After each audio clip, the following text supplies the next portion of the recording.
Hello friends, good morning. आज हम लोग 3 जुलाई 2026 के करंट अफेयर्स डिस्कस करेंगे। आज के सेट में टोटल 6 टॉपिक्स हैं, जिसमें पहला टॉपिक जो है वो दक्षिणी बर्ड विंग से संबंधित है।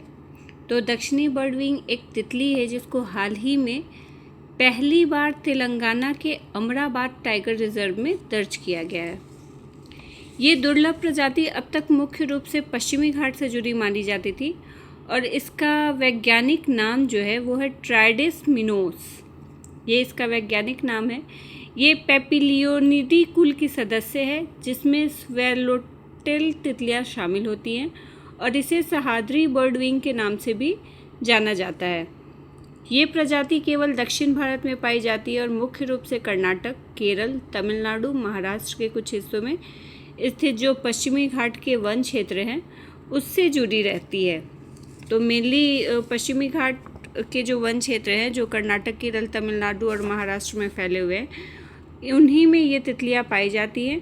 और दक्षिणी बर्ड विंग भारत की सबसे बड़ी तितली प्रजाति मानी जाती है। इसके विशाल पंख और आकर्षक रंग इसे अन्य तितलियों से अलग पहचान देते हैं।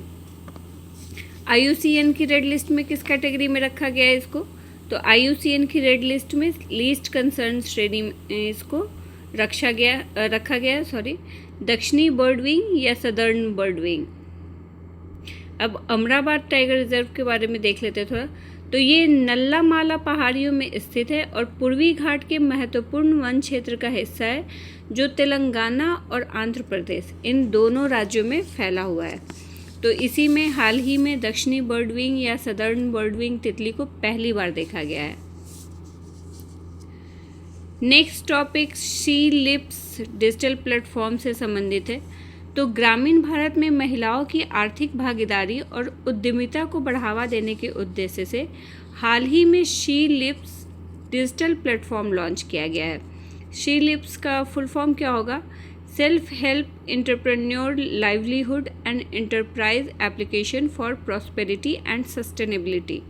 तो ये इसका फुल फॉर्म होगा, ये भी ज़रूर ध्यान रखिएगा लोग। इसका शुभारंभ कहाँ किया गया है? तो नई दिल्ली में आयोजित 2 दिवसीय राष्ट्रीय ग्रामीण विकास सम्मेलन के दौरान इसका शुभारंभ किया गया है, जिसका थीम था ग्रामोदय से राष्ट्रोदय। ये जो 2 दिवसीय राष्ट्रीय ग्रामीण विकास सम्मेलन था उसका थीम था ग्रामोदय से राष्ट्रोदय। ये मंच स्वयं सहायता समूहों से जुड़ी महिलाओं को डिजिटल माध्यम से उद्यम स्थापित करने, उनका प्रबंधन करने और उनकी प्रगति करने की निगरानी करने में सहायता प्रदान करेगा।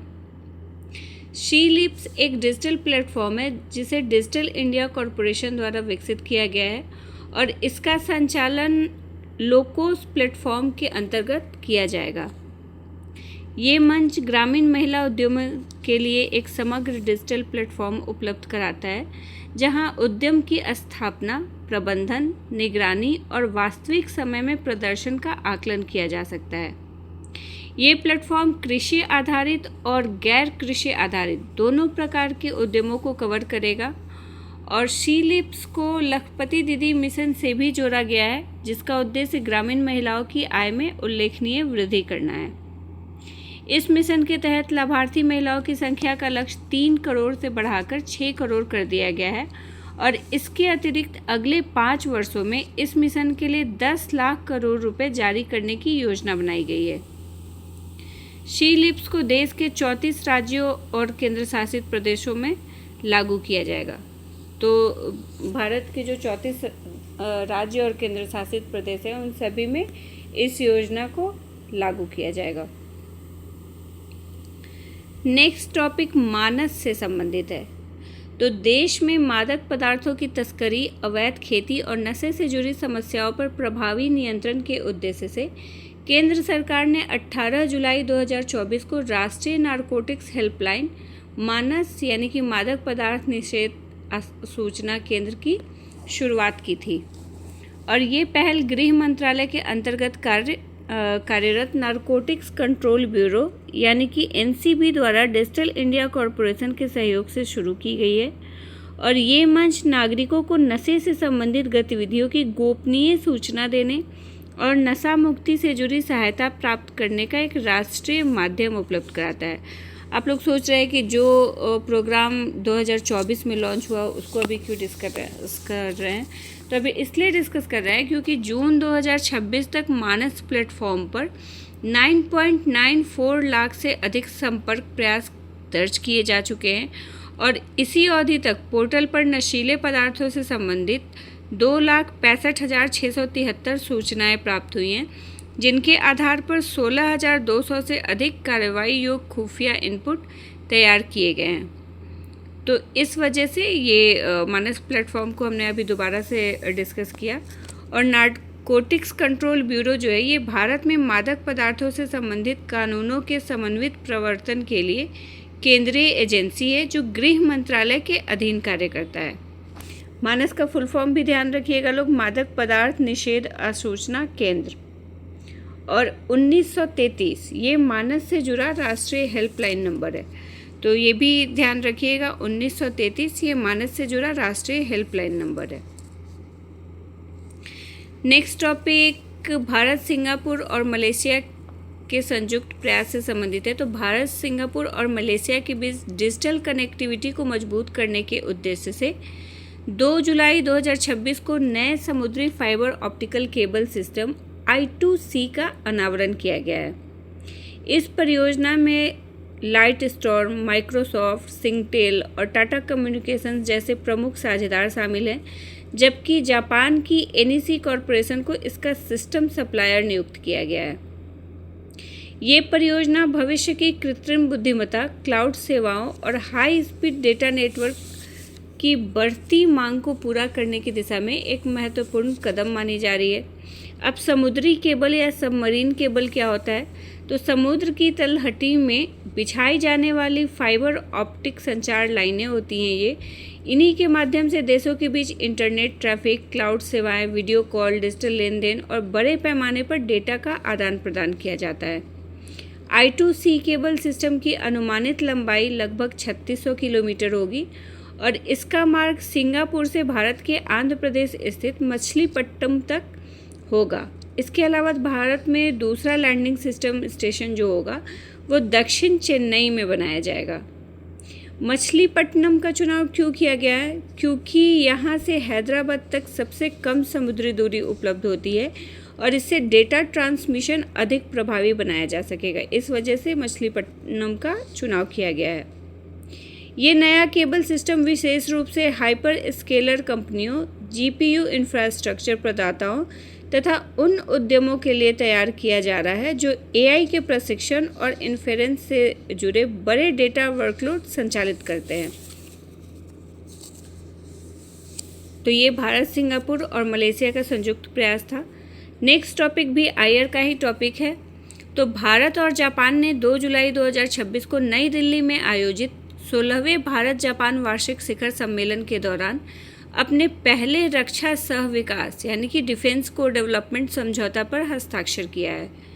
इस समझौता के तहत भारत और जापान नौसैनिक प्लेटफॉर्म के लिए नेवल रेडियो एंटीना यूनिकॉर्न का संयुक्त रूप से विकास करेंगे और ये समझौता भारत जापान रक्षा सहयोग में एक नए अध्याय की शुरुआत माना जा रहा है।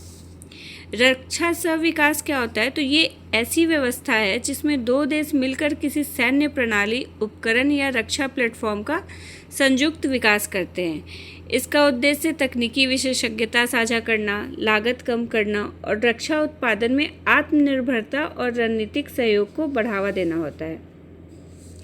यूनिकॉर्न या UNICORN का पूरा नाम होता है यूनिफाइड कॉम्प्लेक्स रेडियो एंटीना। ये आधुनिक नौसैनिक युद्धपोतों के लिए विकसित एक उन्नत एंटीना प्रणाली है जिसमें कई अलग अलग एंटीना को एक ही संरचना में एकीकृत किया जाता है।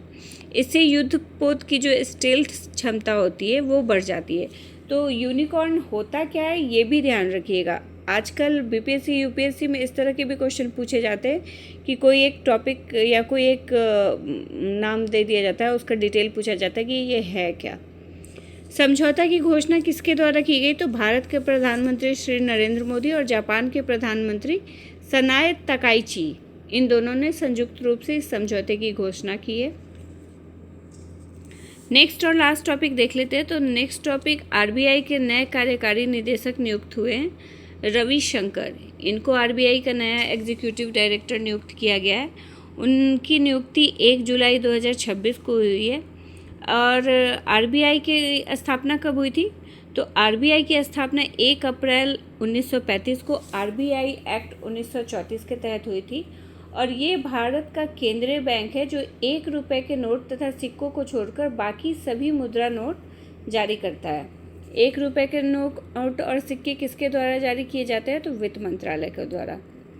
और आरबीआई में 1 गवर्नर और 4 डिप्टी गवर्नर होते हैं, तो ये भी ध्यान रखिएगा। बैंकिंग वगैरह के एग्जाम में ये सब क्वेश्चन पूछते हैं, आरबीआई से रिलेटेड तो ज़रूर क्वेश्चन होता है। ऐसे बीपीएससी में भी पूछता है, आरबीआई के गवर्नर के बारे में तो कितने बार पूछा जा चुका है, तो इसलिए ये भी ध्यान रखिएगा। तो ये हमारे आज के टॉपिक्स थे। इससे रिलेटेड अगर आपको पीडीएफ डाउनलोड करना हो तो आप ओनली बीपीएससी की साइट या ओनली बीपीएससी के ऐप के थ्रू डाउनलोड कर सकते हैं। वहाँ आपको पिछले 1 साल के करंट अफेयर्स अवेलेबल हो जाएंगे। और उसके साथ ही अगर आप एमसीक्यू के थ्रू अपनी तैयारी करना चाहते हैं तो वहाँ एमसीक्यू भी, करंट अफेयर से रिलेटेड एमसीक्यू भी आपको अवेलेबल हो जाएगा। Thank you.